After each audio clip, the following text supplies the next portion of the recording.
Bonjour monsieur. Bonjour. Je suis content de faire cette vidéo avec vous parce que je crois même que vous êtes peut-être le premier patient que j'ai eu il y a 14 ans. Vous étiez venu pour arrêter de fumer. Oui, c'est ça. Hein. Oui. Donc on a fait ça en une séance, c'était relativement simple. Oui. Et rapidement, à la fin de la séance, on a vu ensemble qu'il semblait y avoir un autre problème beaucoup plus grave.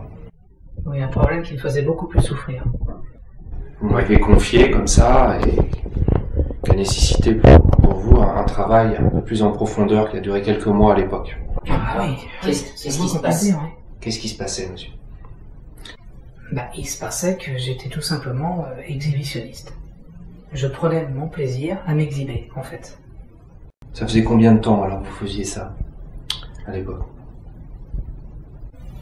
Ça faisait combien de temps je faisais ça? Ouais. En fait, j'ai fait ça pendant 12 ans. Donc quand vous êtes arrivé ici, c'était la 12e année que vous pratiquiez ça toutes les semaines? Oui. Oui, pratiquement, oui. Oui, oui. Toutes les semaines? Peut-être une fois, il y a une fois, c'est arrivé une fois où je n'ai pas pratiqué pendant à peu près un mois. C'était étonnant. Par vous-même, hein? Par moi-même, super ça, ouais. Parce que peut-être que j'étais occupé par autre chose, notamment en vacances, bon. Donc ça se passait pas trop mal. Mais en dehors de cette fois, on peut dire que c'était toutes les semaines, ouais. Voire plusieurs fois par semaine. Ouais. J'étais totalement dépendant, totalement esclave. Et très très malheureux. En dépit d'une certaine jouissance que j'éprouvais pendant cet acte.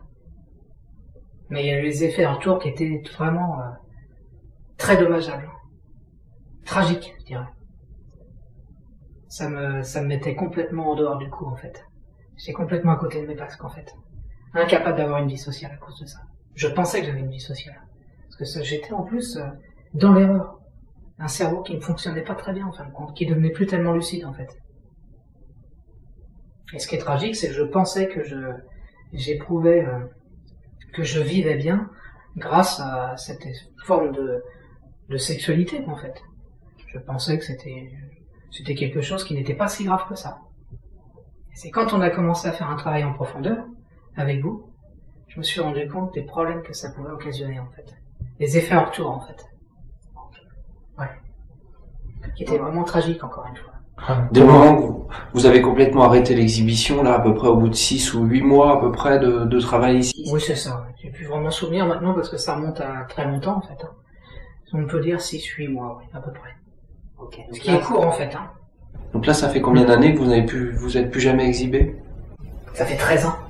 13 ans. 13 ans. Alors comment vous vivez ça, l'arrêt?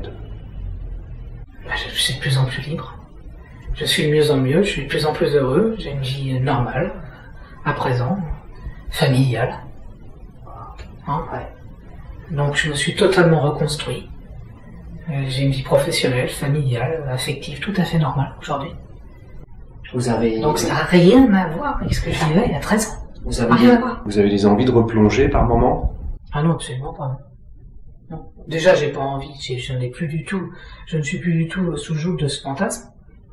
Je suis plus du tout aliéné de ce fantasme, j'ai plus du tout ce fantasme en esprit. J'ai une vie totalement normale, encore une fois, hein, comme je vous dis. Hein.